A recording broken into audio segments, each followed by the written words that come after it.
Sinabi ni Governor Victor Tanco na it's more fun to eat seafoods in Capiz kaysa pag-usapan ng kwentong aswang. Tinulan nita ng mga bagay nito sa pagdalaw ng mga opisyal at miyembro ng Defense Press Corps na nagsagawa ng Security Forum sa punong himpilan ng 3rd Infantry Division ng Philippine Army sa Camp Peralta, Hamindan, Capiz sa Panay Island. Magugunita na nagkaroon pa ng Aswang Festival sa nasabing lalawigan, subalit ito ay itinigil na noong taong 2007. That's right.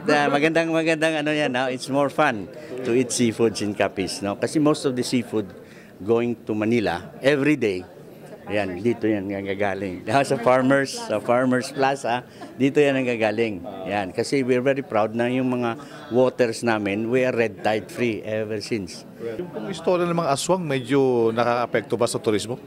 Ngayon, we're trying to erase that. No? Oo, yan. So, palagi yung sinasabi ko kung may mga visitors kami, yung una kong sinasabi, we are not what you think we are. Di ba?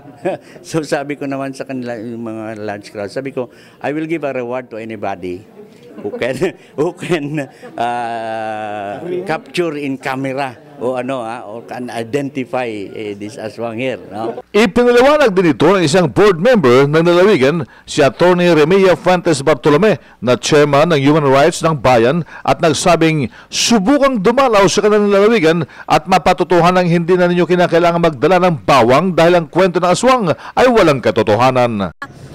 Dati po kasi merong mga drama sa radio na sinasabi nila na may aswang sa Capiz.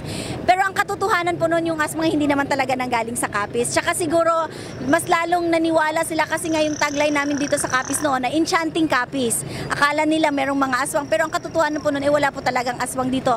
Kaya tsaka nasabi rin po dati sa amin na dahil lumabas yung kwento ng mga aswang, dahil nga po nung unang panahon para madaling pumasok or maagang umuwi yung mga tao sa kanilang kabahay-bahayan, sinabing may aswang na lang para hindi na mag-iikot paggabi. Ang pahayag at paliwanag ni board member ng lalawigan ng Capiz, Atty. Remia Fuentes Bartolome. Yan ang RH News sa Kalibo, Aklan. RH 911 Bing Pormento, naglilingkod sa pagbabalita.